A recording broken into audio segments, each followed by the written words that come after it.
tous. Alors encore un petit peu de patience, on vous fait venir au fur et à mesure, vous avez vu, vous êtes nombreux aujourd'hui, désolé, hein, c'est la rançon de la gloire.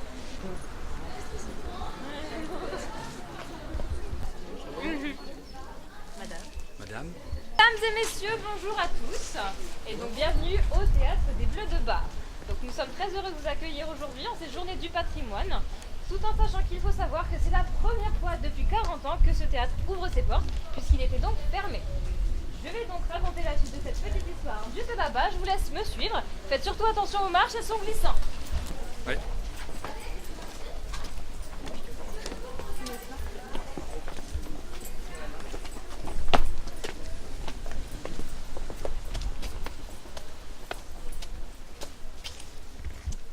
Alors, quelques mots sur la situation géographique du théâtre. Donc comme vous pouvez le voir, presque, il se situe, enfin juste ici, on peut voir la vue sur l'horloge. Bon, il y a les branches, je vous l'accorde, c'est pas terrible. Mais donc, vue sur l'horloge, il se situe à 2 minutes du parc de l'hôtel de ville, 5 de la gare et 3 minutes à pied donc, de la place Reggio.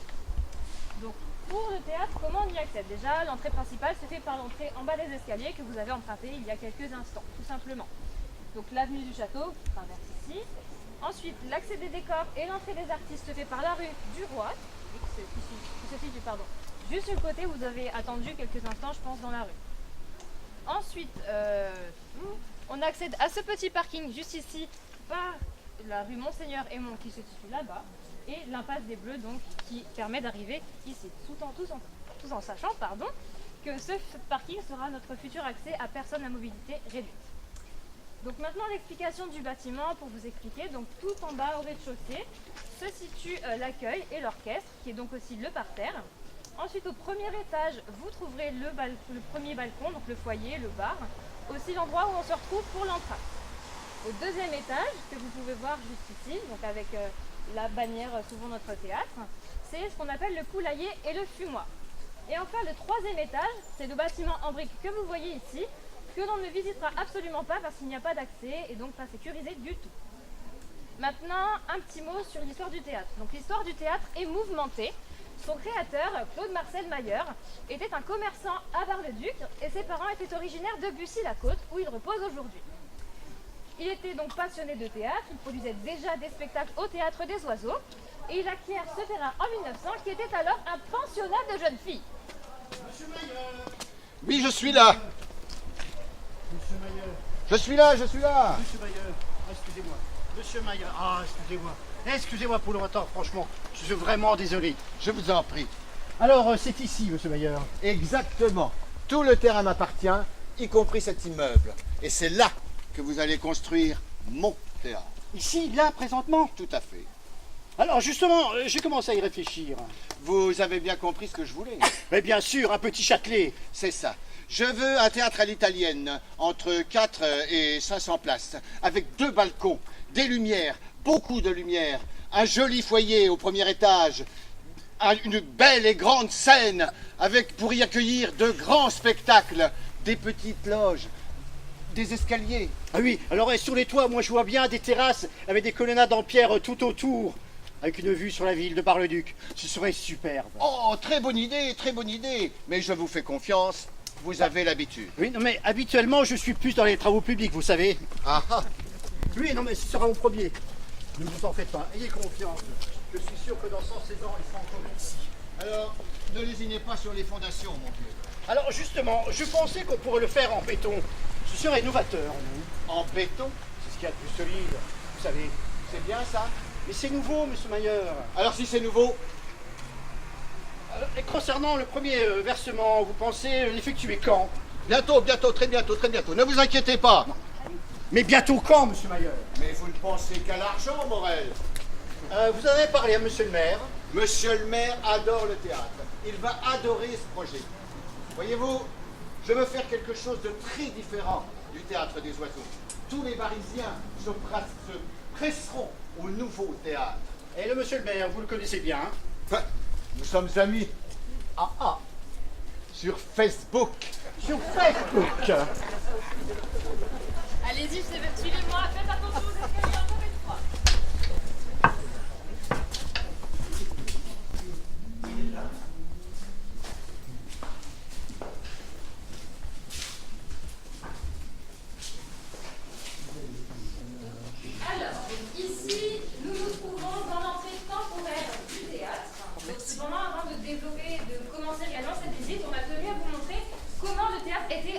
arrivés, donc en mai dernier, parce que maintenant vous le voyez tout propre, tout nettoyé, tout rangé. Il faut savoir qu'à l'arrivée, c'est absolument pas comme ça. Je vous invite à regarder l'écran qui sont juste ici, et donc à voir les photos. N'hésitez pas à vous avancer pour voir un petit peu mieux. Avant de commencer, on vous a préparé une petite photo du théâtre à sa création. Comme vous pouvez le constater, petite terrasse qu'on a découverte, par là vous sortirez de la visite.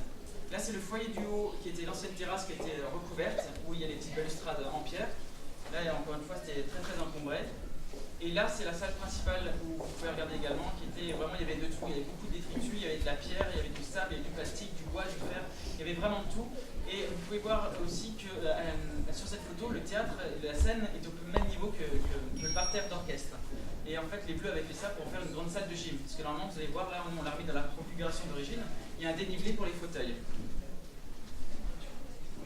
Voilà, donc vous pouvez voir que la scène était dans un triste état, il y avait vraiment beaucoup de détritus et toutes les trappes de la scène étaient recouvertes.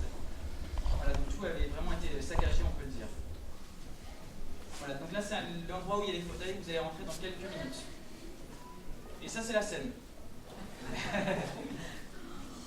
Voilà, ça c'est le dernier étage, tout ça a été déblayé, il y a au moins 20-25 cm de détritus également. Voilà, la suite de la visite avec Déborah. Voilà, donc il faut savoir que les travaux de ce théâtre ont débuté en 1900 et ont coûté 300 000 francs à l'époque. Donc le théâtre est inauguré le 2 octobre 1902 avec la pièce Le Monde où l'on s'ennuie, qui était un succès de la comédie française, mettant en scène une trentaine de comédiens. Maintenant, retour un petit peu ici à ce lieu, donc, qui est un endroit stratégique du théâtre, puisqu'en fait c'est par là que l'on accède à l'orchestre et donc au parterre, mais aussi aux étages supérieurs que l'on découvrira un peu plus tard.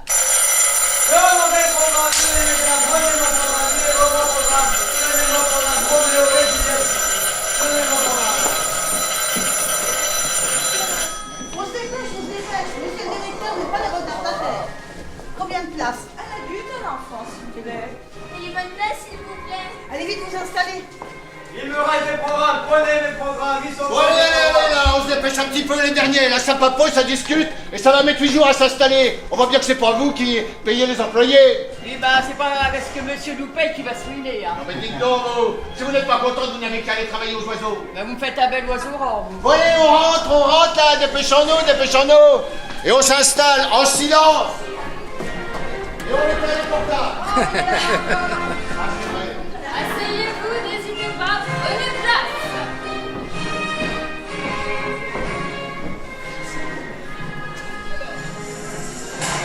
Allez-y, prenez place, n'hésitez pas.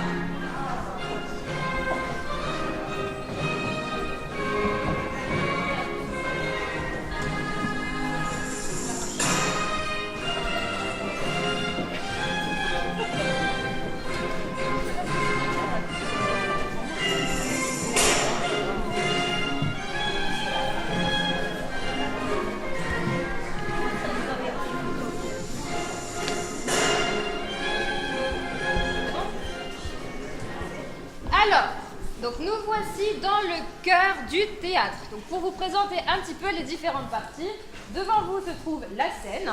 Ici, vous vous trouvez donc dans l'orchestre. Juste devant ici se trouve la fosse d'orchestre. Juste au-dessus de vos têtes se trouve le premier balcon qu'on appelle aussi la corbeille. Et encore au-dessus, le deuxième balcon qu'on appelle aussi le paradis ou encore le poulailler. Donc, aussi, si vous voyez tout au fond, vous voyez une porte qui est là, l'entrée des loges des artistes, qu'on ne visitera pas pour des questions de sécurité, et c'est en travaux aussi. Donc, qu'est-ce qu'un théâtre à l'italienne? Déjà, ils apparaissent au début du XVIIe siècle, et c'est un lieu où l'on peut voir et être vu, notamment avec la loge de Monsieur le Préfet, que l'on peut voir là-bas. Donc, vous pouvez aussi observer que le théâtre a une forme de fer à cheval, c'est simplement pour une question d'acoustique, tout simplement. Donc derrière le rideau se situe la cage de scène, que vous pouvez voir ici, qui est essentiellement constituée de bois. Et donc on faisait très souvent appel à des marins pour justement manipuler les décors. Tout simplement, ils avaient plus de force, c'était plus pratique. Ensuite, que dire? Eh bien des théâtres comme celui-ci, il en existe 170 environ en France. Et voilà. Donc j'attire aussi votre attention sur le blason qui se trouve tout au-dessus là-bas, donc le blason du roi René II.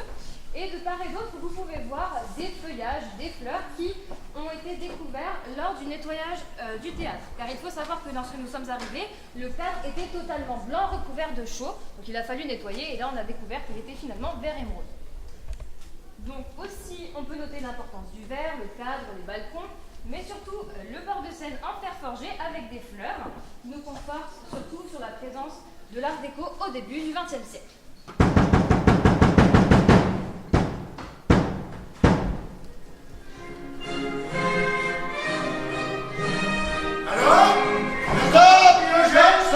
Stop. Monsieur le maire, venez par ici. Je vous ai gardé une petite place à côté de moi. Salut.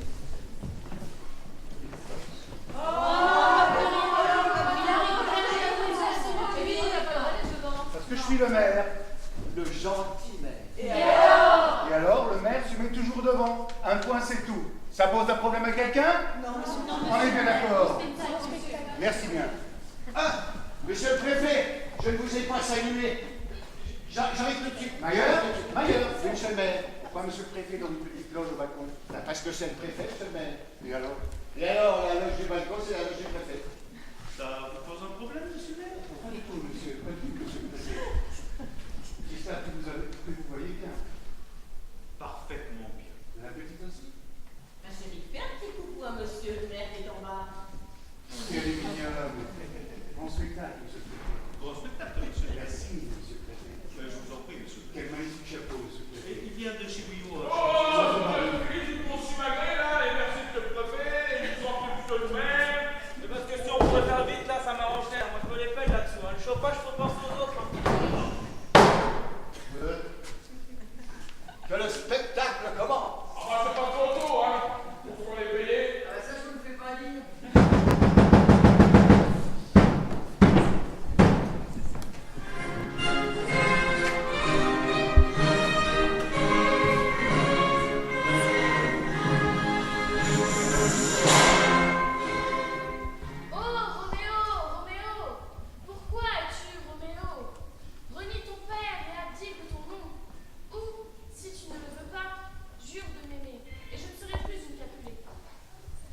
Faut-il l'écouter encore, ou bien lui répondre?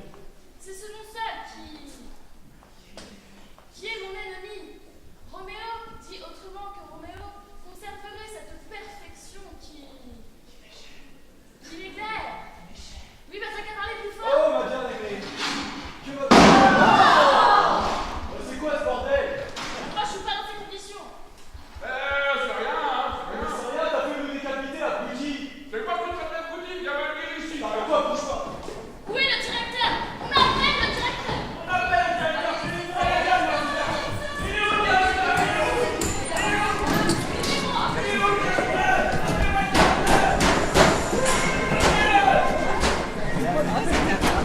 Ah ouais, t'as mis la foulée! Qui est donc le foyer où l'on se retrouve pour l'entracte et qui est aussi futurement notre accès à personne à mobilité réduite. Pardon. Donc revenons à l'histoire. En 1906, Claude Marcel Mayer, le créateur du théâtre, roule sous les dettes parce qu'en fait la création du théâtre, la construction a coûté beaucoup trop cher. Et donc la gestion de ce nouveau théâtre devient très difficile. Oh non, je suis ici, bon. Allez, c'est difficile, mais ça va aller. Ce n'est que la fin du mois. Monsieur, ça va s'arranger. Ah, monsieur, j'ai appris que par votre famille. Malheureusement, Monsieur Maillard ne peut plus du tout faire face à ses créanciers. Non, monsieur Maillard. Oui, non, appelez-moi, je crois. Monsieur Maillard, non mais le versement, vous êtes très en retard. Vous savez, tout le monde attend. Que se passe-t-il? Oui, vous êtes obligé de céder votre théâtre, monsieur Maillard, et me remettre les clés. Navré, monsieur. Et le lieu est vendu aux enchères à juger 30 000 francs. Ça concerne le théâtre ainsi que toute la propriété, dont un immeuble situé rue Saint-Jean. C'est à ce moment-là que les Bleus de Bar, importante association catholique à Bar-le-Duc, en deviennent propriétaires et que le théâtre est rebaptisé Théâtre Jeanne d'Arc. Mais ça existe pas, ça! Mais si, c'est puis! On y fait donc beaucoup de sport ici, de l'athlétisme, du culturisme, du ping-pong, mais aussi de la musique et forcément du théâtre. Ah, monsieur l'abbé, je dois vous remettre la clé. Et je vous invite à me suivre au premier étage.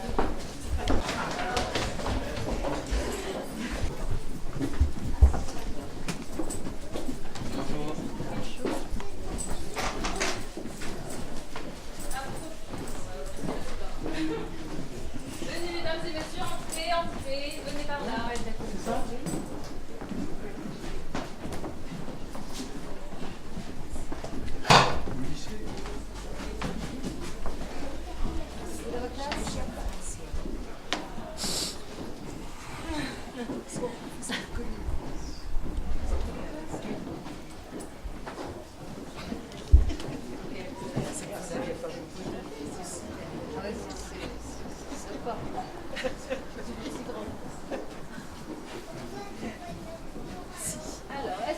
presque tout le monde ou j'en ai déjà perdu dans la bataille?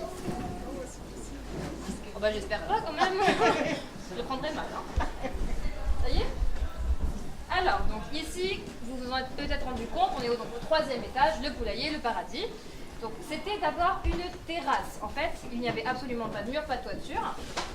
Et donc, le toit terrasse ici est aussi à la place du bâtiment en briques qui se trouve juste là. Il faut savoir que pendant la Première Guerre mondiale, ici c'était un foyer de poilus. Et donc toute la structure que vous voyez là a été rajoutée en 1917 pour accueillir les 800 soldats qui étaient présents ici. Oui, ça fait beaucoup effectivement. Donc pareil pour la partie en briques rouges dont je vous ai parlé, qui elle a été rajoutée un petit peu plus tard dans les années 40. Donc, en évoquant justement les guerres mondiales, plutôt la seconde, il faut savoir que le théâtre a été occupé. Et on raconte même qu'il y avait un aigle et une croix gammée justement à côté du blason que vous pouvez voir juste ici. Mais aussi qu'on y cachait des prisonniers évadés dans Prisonniers cachés? Où ça? Oh, je fais pas pire. Je vous passe les papiers, vous les restituez à la fin. Donc ce sont en réalité des reproductions de papiers que nous avons retrouvés donc, dans la fosse d'orchestre qui attestent de l'occupation du théâtre par les Allemands en fait, pendant la Seconde Guerre mondiale. Je vous laisse les regarder quelques instants, les faire passer. Parce que monsieur le général n'est pas très content quand on les abîme.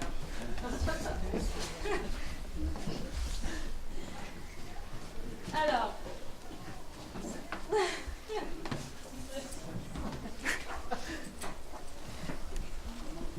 Donc, c'est juste après la Seconde Guerre mondiale que les tréteaux parisiens, célèbres troupes locales, est créée. Donc ils vont jouer à de nombreuses reprises au théâtre. Il va aussi y avoir plusieurs artistes connus qui vont s'y produire, notamment Eliane Sélis, qui est connue pour la chanson « Un jour mon prince viendra ». Tout le monde connaît, je présume. Même Blanche-Neige, c'est connu. Cependant, en 1971, à la suite du drame du 5-7, en fait, les normes vont devenir un peu plus strictes et donc les tréteaux parisiens ne pourront pas subvenir aux travaux qui sont nécessaires. Et donc, ils vont transformer le théâtre en salle de givre. Et en 2002, les Bleus vendent le théâtre et l'immeuble qui est à côté, rue Saint-Jean, à une société qui sera ensuite rachetée par l'OPH de la Meuse. Et c'est-à-dire que c'est de cette façon en fait que notre association en devient propriétaire en mai dernier. Donc en 5 mois, nous sommes parvenus à mobiliser beaucoup de Parisiens, si ce n'est la totalité, autour de ce projet. Et le premier objectif était de mettre le bâtiment hors d'eau et de sécuriser les extérieurs qui étaient totalement en friche, comme vous l'avez vu un petit peu avant, avec les photos, la vidéo surtout. Et donc grâce, monsieur le général... Je ne vous dis pas à bientôt.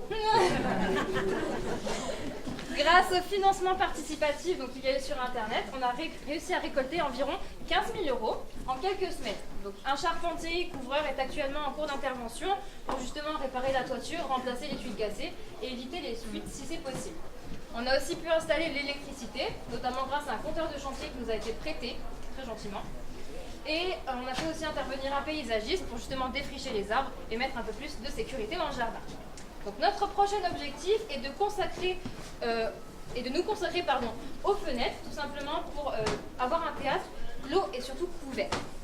Très rapidement. Donc il faut savoir qu'il y a environ 50 fenêtres dans le bâtiment, c'est quand même pas rien, hein, c'est conséquent. Et donc une grande partie des menuiseries sont en bon état, ne nécessiteront que des rénovations. Par contre, il y a d'autres fenêtres, comme vous voyez autour de vous, qui seront intégralement remplacées. Nécessairement. Donc, pour mener ce nouvel objectif, nous nous sommes associés à la Fondation du patrimoine, avec qui nous venons de lancer une souscription nationale. Donc cette souscription permet aux donateurs, particuliers ou entreprises, de pouvoir déduire 66% de leurs dons sur leurs impôts. Donc d'un côté, vous aidez le théâtre, de l'autre, vous défiscalisez. Moi je dis ça, je dis rien. Donc toutes personnes intéressées, bien sûr, pourront trouver un petit prospectus à la sortie qui vous explique un petit peu les détails de toute cette opération. Voilà. Donc maintenant la visite est terminée. J'espère que ça vous a plu en attendant. Donc voilà. Merci. Voilà.